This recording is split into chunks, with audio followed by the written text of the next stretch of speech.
À l'affiche, Limo et avec nous son directeur commercial Nicolas Fratkin. Alors Nicolas, je vais commencer par une question date. Tout à l'heure, on a dit 2015, la création de l'Office by Primonial. Il y a de cela quelques instants, on a parlé de la Primonial School créée en 2018.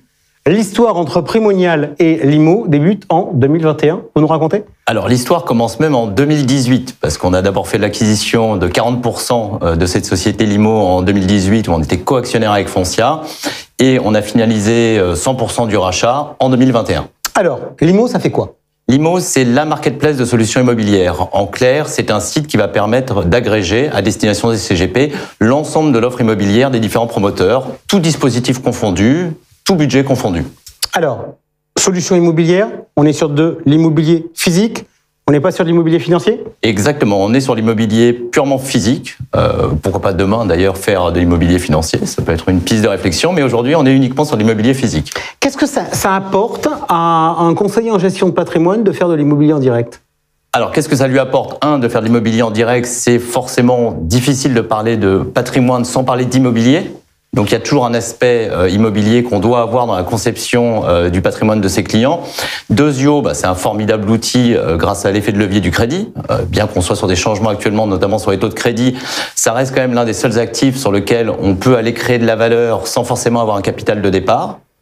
Et deuxièmement, qu'est-ce que ça lui apporte de faire de l'immobilier en passant par Limo, et j'ai un peu devancé votre question, c'est d'avoir un site sur lequel l'ensemble de l'offre va être agrégé et de ne pas devoir aller chercher chez les différents intervenants le produit idéal. Alors, je vais vous challenger puisque on va parler de chiffres. Déjà, vos chiffres de 2022, ça s'est passé comment l'année dernière ? Alors, l'année 2022, elle a été relativement particulière parce qu'on a vécu 2 années en une seule. Il y a une première partie d'année qui a été relativement florissante pour l'immobilier parce qu'on était encore sur une politique de taux bas avec une inflation maintenue. On a une deuxième partie d'année, on va dire, qui commence réellement en septembre avec un changement de paradigme assez fort sur les taux, qui a un petit peu freiné l'accès à l'investissement locatif, notamment avec les sujets qu'on a tous vus cette année, des nouveaux mots qu'on a tous appris, le taux d'usure, qui a un petit peu justement freiné les ardeurs des investisseurs.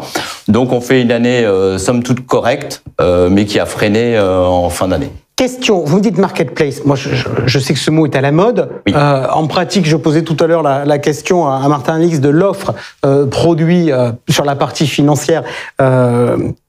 Aujourd'hui, vous avez combien de programmes disponibles ? Alors, on a 2000, alors ça varie en fonction des entrées et des sorties, on a un peu plus de 2000 programmes disponibles qui représentent environ 20 000 lots. Et comment je fais pour me retrouver dans 2000 programmes disponibles sans, excusez-moi l'expression, mais m'arracher les cheveux quels sont les outils que vous me proposez pour arriver à m'en sortir ? Alors, c'est toute la vertu justement de passer par le site de Limo, c'est que vous avez en effet une offre qui est importante, mais le risque d'offre trop importante, c'est de se perdre un petit peu justement dans les choix. Donc, à 2000, c'est sûr. À 2000, on va se perdre, surtout si on n'est pas spécialiste du sujet. Alors, on a mis en place de nombreux outils pour aider à la sélection, notamment dans le dernier outil dont je voulais vous parler aujourd'hui, qui est notre moteur de recherche inversé, qui s'appelle Molly, où là, on a développé un outil avec l'intelligence artificielle qui va vous permettre de shortlister au maximum le nombre de programmes que vous voulez présenter à votre client. C'est-à-dire. Alors, ça veut dire quoi, inverser ? Ça veut dire, je dis pas ce que je veux, je dis ce que je veux pas ? Exactement. C'est-à-dire que jusqu'à maintenant, tous les moteurs de recherche étaient travaillés par l'inclusion. On a développé un moteur de recherche qui va un petit peu calquer, on va dire, la méthode de vente qu'on peut avoir en tant que professionnel de l'immobilier ou en tant que conseiller en gestion de patrimoine, où c'est toujours plus simple d'aller demander à son client ce qu'il ne veut pas, plutôt que ce qu'il veut. Donc ça va lui permettre lui-même de définir le cahier des charges et donc de choisir lui-même son programme et par l'exclusion. Et le but... Exemple de critères ? Exemple de critères, alors on a tous les critères classiques du dispositif, du prix, qui sont des critères incluants. Et ensuite, je vais pouvoir exclure des critères. Par exemple, je veux pas une copropriété de plus de tant de lots, je veux pas être à plus de tant de kilomètres d'une gare, etc. Vous venez de me dire que dans des critères incluants, il y avait les dispositifs. Oui. La plateforme, elle fait tous les dispositifs fiscaux. Alors aujourd'hui, on est présent sur tous les dispositifs fiscaux. Que ce soit dans le neuf ou dans l'ancien, l'accession à la propriété, on a même de la TVA réduite ou du meublé dans l'ancien. Donc tout dispositif. Pinel est mort, faut sortir son mouchoir ? Ah, le Pinel n'est pas mort. Le Pinel se change. Le Pinel a changé en tout cas. C'est vrai qu'on est dans une période transitoire. Alors le gouvernement a sorti un nouveau texte de loi qui s'appelle le Pinel Plus. On a un texte de loi qui existe avec pas de programme encore en face ou quasiment pas de programme. Donc il faut encore peut-être regarder le Pinel qu'on appelle malheureusement le Pinel dégradé, sur lequel il y a encore de belles opportunités et sur lequel les promoteurs sont actuellement prêts à faire des offres et des prix qui baissent un petit peu. Donc, aujourd'hui, vos ambitions sur 2023 en termes, vous vous dites quoi? Vous vous dites que le marché va se calmer? Vous vous dites que le marché va fortement baisser?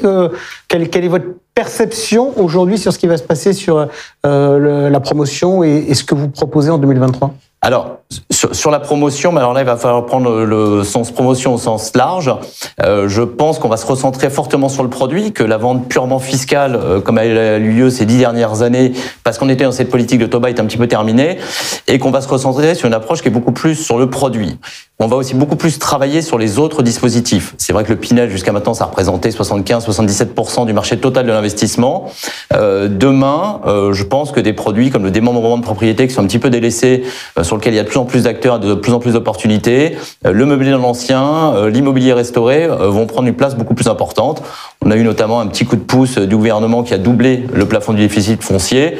C'est déjà un signal qu'on va s'orienter probablement vers d'autres typologies de produits. Merci beaucoup Nicolas Fradkin d'avoir été avec nous et on termine cette émission en parlant allocation d'actifs avec une habitude.